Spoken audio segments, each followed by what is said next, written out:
Hi, how are you doing? My name is Jason. I'm a librarian. And today we're going to talk a little bit about art and a very specific type of art. And there's a clue to it in this title page and in my lab. First, what is art? According to the dictionary, which is a good place to start when we want to define a word, Merriam-Webster dictionary says, art is something that is created with imagination and skill and that is beautiful or that expresses important ideas or feelings. And I think that's a really good definition. I like that one. So thinking about that, what does that mean to you? What could be art? Could a crayon drawing be art? Yeah. Could a painting be art? Yeah. Could a sculpture be art? Like the arch behind me here, the Grand Army Arch? Yeah, sure, of course. We always think those things are art. What about an actor? Yeah, that's art. That takes imagination and skill to express something beautiful or express important ideas and feelings. Acting is totally art. What about dancing? Yeah. And to get us to where we're going, what about music? Is music art? Is music something you create with imagination and skill? Is it beautiful? Does it express important ideas or feelings? I think so. Music is totally art. So what is music besides art? Going with a different dictionary this time, the Concise Oxford Dictionary, music is the art of combining vocal, which means our voice, or instrumental sounds, like a guitar, or both, and it doesn't have to be a guitar, there's lots of different instruments here in this picture, to produce beauty of form, harmony, and expression of emotion. So using sounds to produce beauty, just like we talked about with art, using the form of the music, how it's shaped, how it works, how it flows together. Harmony is how the sounds work together, and expression of emotion. So we know what music is according to the dictionary, but what is music made of? Today we're going to talk a little bit about music theory, and a lot of people hear those words, music theory, and they get scared because it sounds weird, because then they think of keys and circle of fifths and how that note goes with that note and what exactly is a dotted crotchet. And that is music theory. But music theory is also the names of the notes. What is a note? Everything that makes up how we think about music and how we put it together is technically music theory. So all musicians know at least a little. So we're going to talk about that, and we're going to start with parts of music today. We're just going to touch on a key few things about different parts of music, what makes up music, and we're going to start with notes. Notes. A note is a tone, which means sound, with a definite pitch. It means it knows its place. You know, it's not just a loud scratch on a chalkboard. It is a specific, intentional sound making a very specific pitch. And a pitch is a vibration, and how our ears hear that. There's a picture here of note and rest values, because just as important as making sound in music is being quiet and not making sound. Both of those things are equally important. And so this picture talks about what the different note shapes look like when we write them out on a staff in Western music. And we'll get to kind of what they mean a little bit later. Another basic part of music and how we learn it and how we express it and how we put it together is understanding scales. And a scale is an ordered sequence of notes. And so we're going to talk a little bit about the C note. The C note. And we're going to look at the C scale. This is the C major scale. Like I said, a scale is an ordered sequence of notes. So the C scale is starting with one C, going up to the next C, and then you can also go back down. And I'm not sure if I'm actually playing middle C, which is where that scale starts with. But this is the first C on my guitar. And so I'm just going to run through those. We have C, D, E, F, G, A, B, and we end again on C. And I'm using a guitar to play these, but you can just as easily use your voice or a different instrument. So using our voice, we'll do C, D, E, F, G, A, B, C. And we can go back down. C, B, A, G, F, E, D, C. And that's a scale. That's the C scale going from a lower C to a higher C and back down. And we're going to talk about a little bit more about scales just real quick. That was the major scale. And a major scale is a diatonic scale or a heptatonic scale, depending on which word you want to use. Hepta means 7. There are 7 notes in this kind of scale.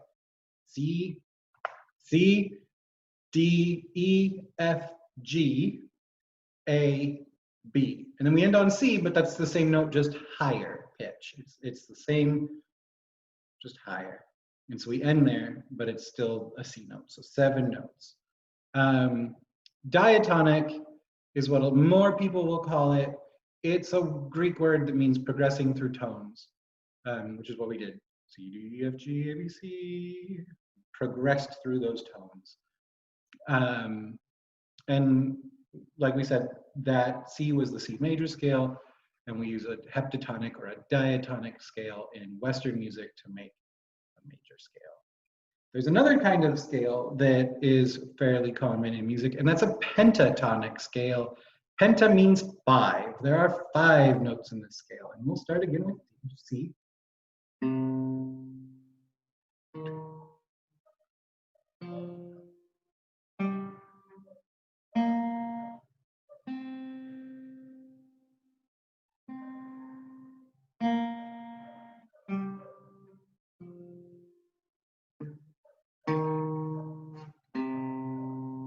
And that's a little bit different, right? That's 5. I'm gonna start again.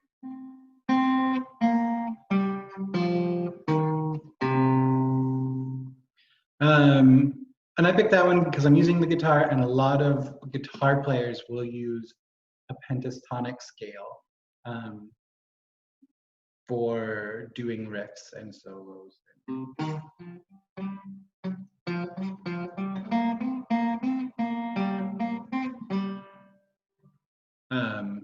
Because there's only 5 things to remember instead of 7, I'm not real sure.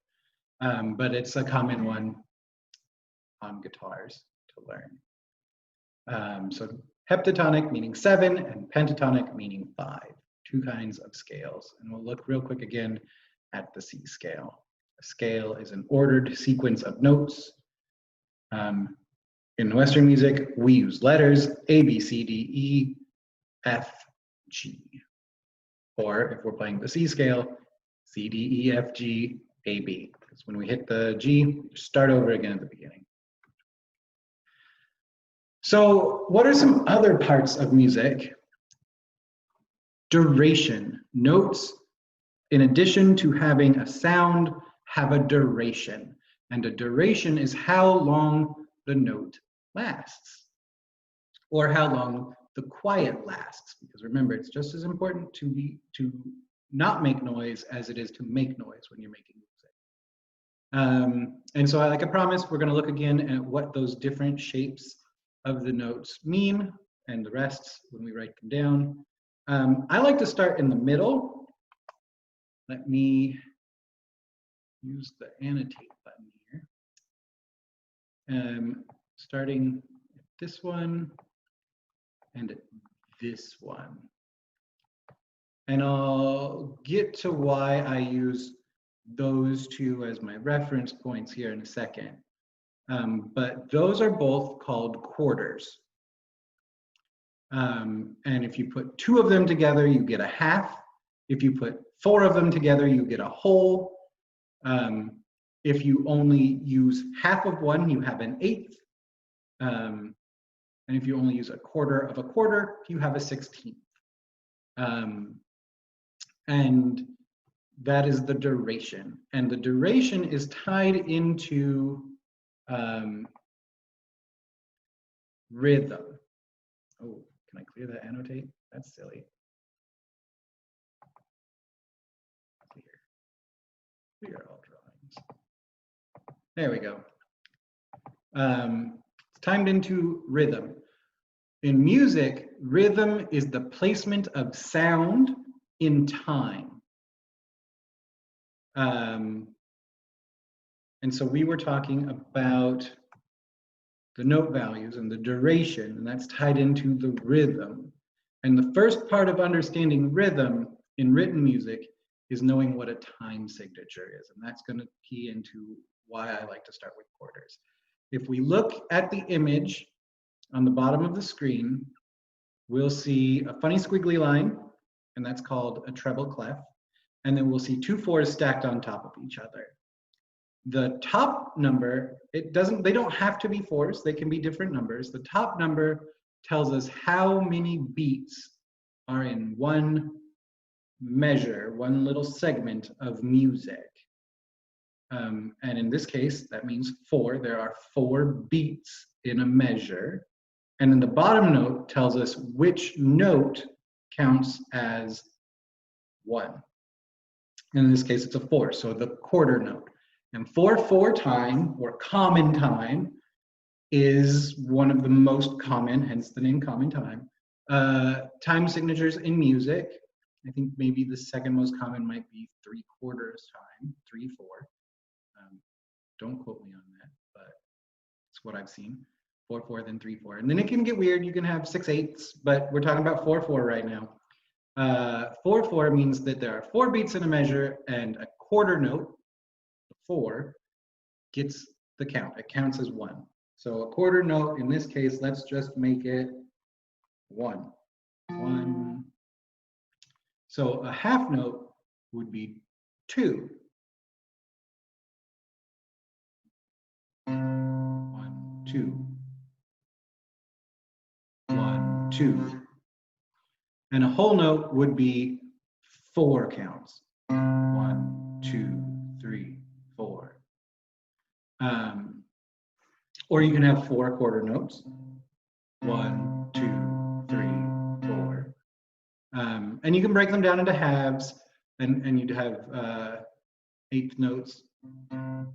1 and you could have 16th notes. 1 and a 1 and a. That's a triplet. 1 and a. That wasn't a whole 16th. 1 E and a. There you go. 1 E and a. That's how I count them. 16th notes, and you can put them together again, and you have 1. And that is kind of how the time signature works together with the duration to tell us how it plays out. So in 4/4 time, in one section of music, the most note beats you're going to see is 4, which means that a whole note or a whole rest would take up that whole space. And that is my quick and brief introduction to music theory. We talked about what a note is. And remember, a note is a tone with a definite pitch. We talked about what a scale is. And a scale is an ordered sequence of notes. There are two common types of scales, the heptatonic or diatonic scale and the pentatonic.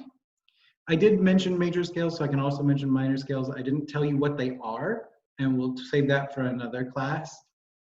Both of those would be diatonic. We talked about what duration is.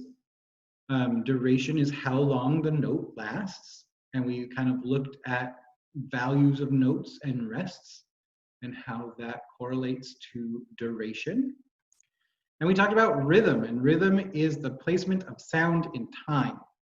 And the first part of understanding rhythm in written music is understanding a time signature. And we talked about the common time, 4/4 time, and that means that there are 4 beats in a measure, and a quarter note counts as 1. So now you have a little taste of music theory and what goes into music. What I would like you to do today would be to listen to one of your favorite songs and see if you can find the rhythm. Can you hear the notes? There's going to be a lot of different instruments. There's going to be probably voice, there might be guitars, there might be keyboards, there might be percussion.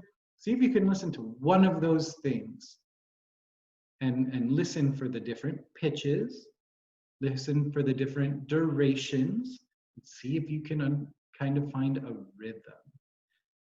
I'm not asking anyone to go out and try to figure out what the time signature is on any of their favorite songs, and I don't know what's favorite right now. So I'm not going to tell you to go figure out the time signature of Firework by Katy Perry, because that's dated and you're going to laugh at me. But listen to your favorite piece of music and see if you can hear the difference between the notes. You don't have to know their names, but listen for the different notes. Listen for how long they're held. Listen for how many of them kind of seem to fit together. See if you can find the rhythm. You might also want to play rhythm games, like Pat a Cake.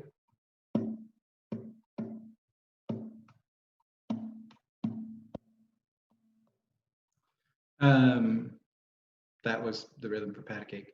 Pat a Cake, baker's man. You might want to find a scale. If you have an instrument at home that belongs to you, practice it. That'd be great. You should be practicing. If you play music, you should practice for at least 15 minutes every day to get good. If it's not yours, talk to who it belongs to. See if they would show you a little bit about it. If you have a guitar or a piano handy, you can find a C. See if you can sing that scale again. C, D, E, F, G, A, B, C. Can you do 2 scales? D, E, F, A, B, C. That got really high for me. C, D, E, F, G, A, B, C, C, B, A. I get their names confused, so I go back down. Practice your scales. See if you can play them on a piano or on a guitar or on whatever instrument you might have at home. And if you don't have an instrument, see if you can play one. You can also look with grown-up permission and assistance. See if you can find people doing scale work on YouTube and sing along with them. And next time we'll talk a little bit more about different parts of music. Okay, I hope you all had a good time. Go out and make some music, go listen to music, and enjoy your afternoon. Bye.